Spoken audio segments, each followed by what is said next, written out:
Hey, what's up, Ben? Welcome back to Interpreting the Stars, where today I'm going to be talking about a brand new Shudder original film set to hit the streaming platform on July 22nd. It's Kandisha.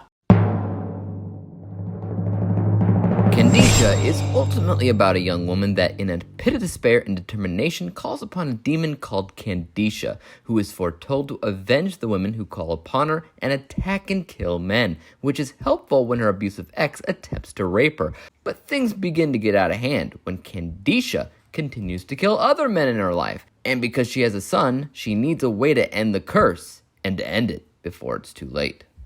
So this is a French horror film by director Alexandre Bustillo, and it immediately piqued my interest because it revolved around a so-called legend of a vengeful spirit. I immediately thought of The Curse of La Llorona while watching it because that was also about a legend.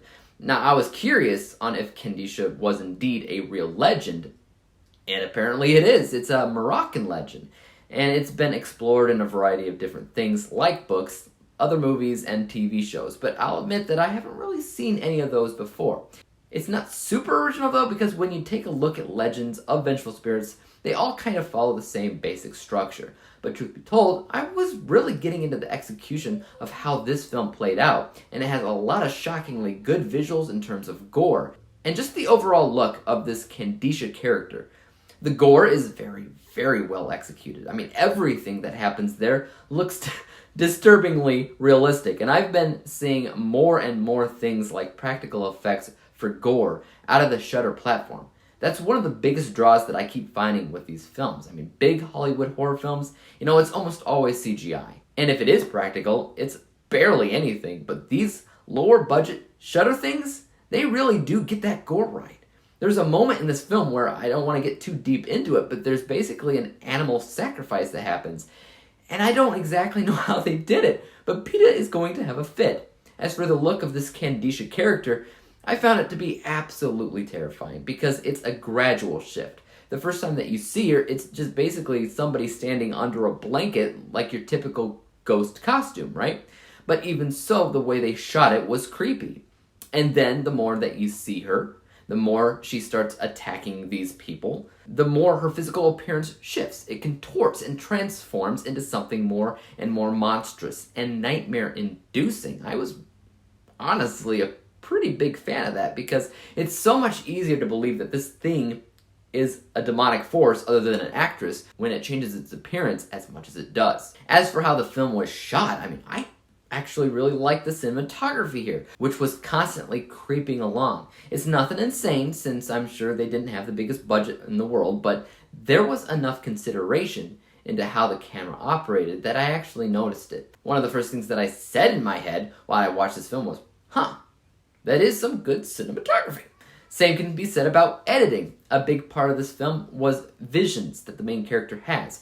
And so the film has to have at least some added focus on how it's edited in order to make those visions blend well into what's currently happening in the real world. And so that is also good. This film is definitely better than I expected it to be.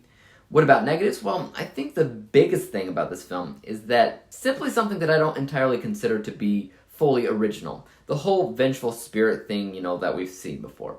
And I think that's the main reason that at the end of the day, I'm okay with only seeing it once. It doesn't have a huge rewatchability factor for me. Another problem with the film faces is that a lot of the main characters I didn't really care that much about. I cared about the main girl and her kid, but I didn't care so much about her friends, nor did I care that much about the men in her life. That's because all of these characters were almost pawns in a way. None of them had a ton of depth or development. They had a little, but not enough for the viewer to care all that much about them. And they certainly didn't have that much individual importance into the direction of the plot.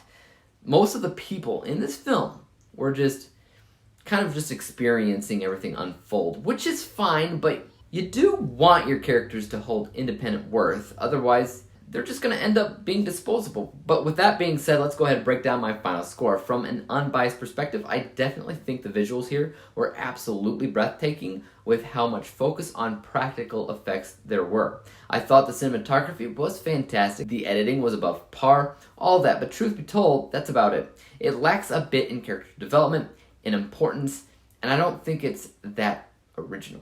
So this score is 72%. From a biased perspective, or just kind of what I thought about the film as a whole, I had a lot of fun with it as a one-time viewing. I don't care to see it again, though, which also means that I don't care to buy it or own it, and I don't really care to recommend it to others that haven't seen it, other than, check it out as a rental. If you have Shudder, you'll probably enjoy it. This bias score is 70%. When we average out the two scores together, we come to the final rating of 71%. 71 out of 100 possible stars, or a B- letter grade. Guys, have you seen Kandisha? If you have, let me know your thoughts on it in the comment section down below. And if you haven't seen it, are you looking forward to watching it? And as for YouTube, you guys know what to do. Hit that like, subscribe button, and bell to be notified when I come out with my next review. And until then, peace out. Dave examines movies we just watch for fun. Davey is the expert. He is the #1.